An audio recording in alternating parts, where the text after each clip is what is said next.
Hello, so this is a quick recipe for spinach and ricotta tortellini, and I'm going to go through how to make the pasta and then the kind of sauce and so on to go with it. For pasta, it's recommended somewhere between 80 and 100 grams as a portion per person, and to make the pasta it's 1 egg per 100 grams of flour. So hopefully you can work out from that how much you need to make for your family. I would recommend you use grade 00 flour, as this is the best for pasta making. But if you're not able to get that, a strong plain flour will be fine. So measure out your flour, and then you want to make a little well in the flour to put the egg in, and then mix up until it forms the solid dough. Once you have mixed your egg and flour together, you'll get a dough that looks a little bit like this. You can see it's sort of just about binding together, but is not really ready for rolling. It's quite an immature dough. So what you'll need to do is you will need to knead this, and I would recommend using a kind of flat surface, a little bit of flour, and just kind of knead it for about 15 minutes. And to knead it, you just simply need to kind of work it through your fingers, sort of pressing into it and working it on a surface.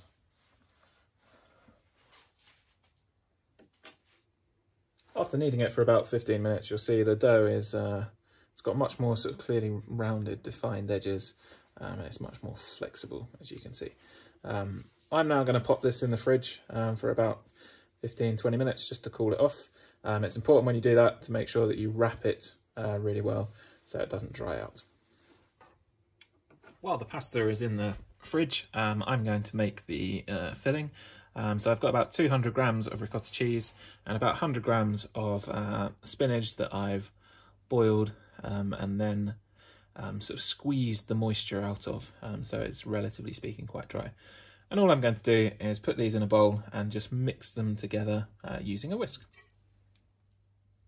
And there we go, that is all nicely mixed together and ready to be the filling for our tortellini. Well, the pasta has been in the fridge for half an hour now and is ready to roll out. I'm going to divide mine into two just to make my life a bit easier for myself, but you can roll it out as one piece. I've got a pasta roller, but if you don't have one of those, use a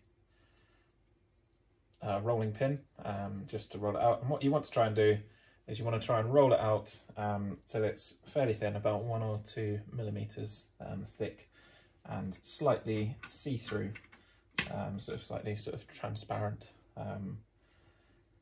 And try and keep it sort of rolled in a sort of fairly sort of oblong shape so that you can cut it evenly.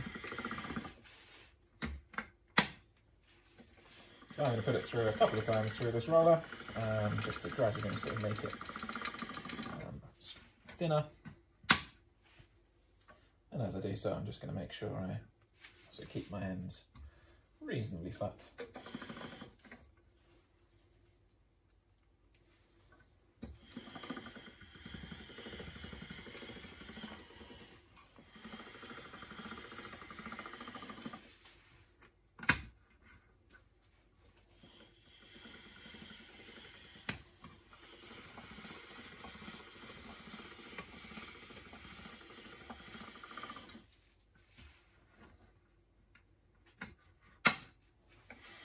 And if you are using roller, just be careful not to put your fingers through the pasta, because that can be very frustrating if you do that.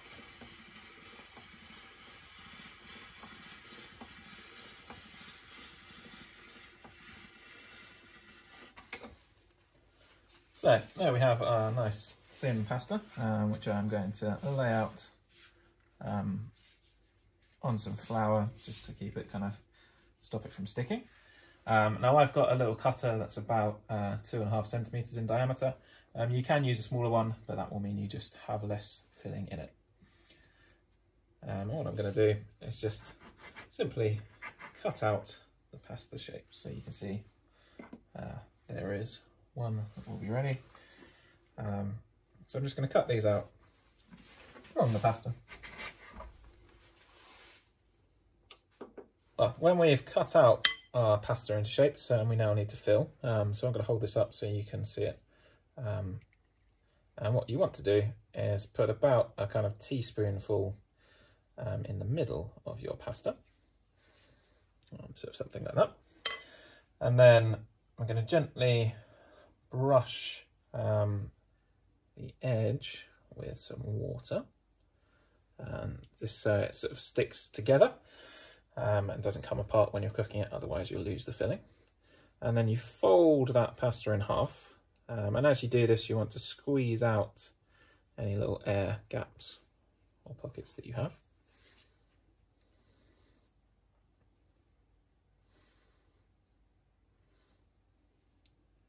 And then you should have your little parcel that looks a little bit like this. And then you're simply going to fold the two corners together and squeeze so that they hold together.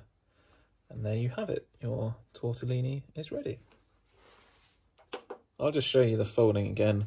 So you've got your semicircle like that, and what you're going to do is you are going to fold semicircle together, so bringing up the edges, so you've got a little almost sort of bucket for any sauce that you have, and then you're just going to pinch them together so that it holds its shape like that.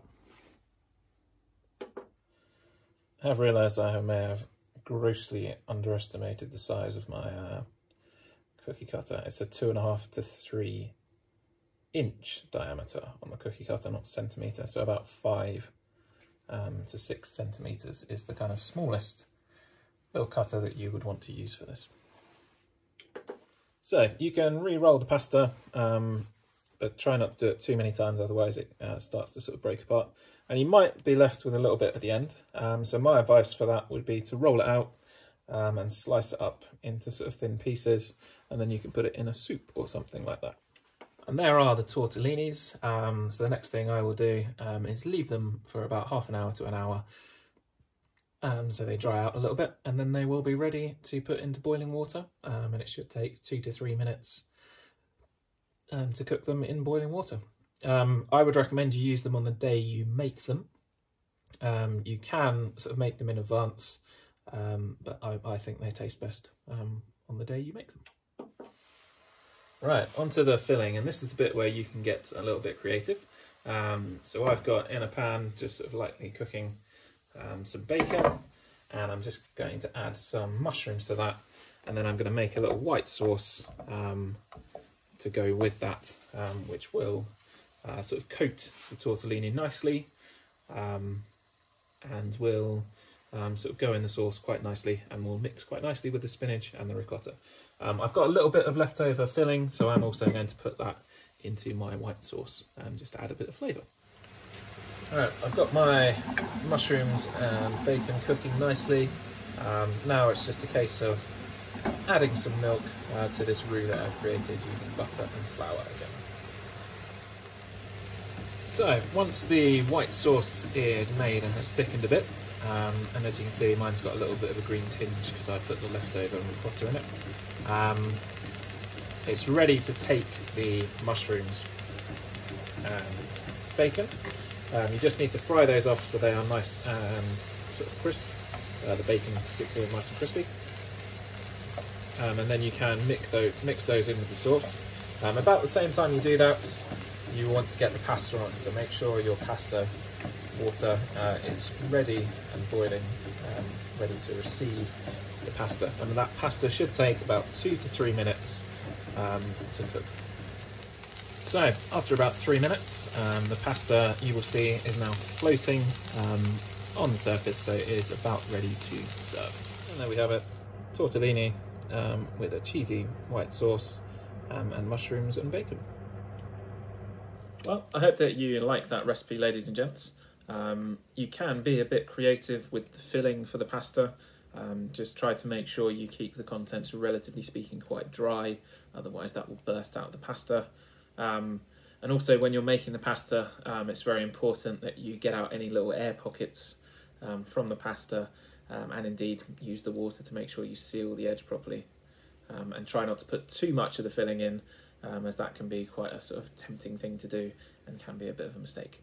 Likewise with the sauce, feel free to get creative with that. I did a white sauce, but you could quite easily have done sort of a tomatoey sauce or something along those lines as well.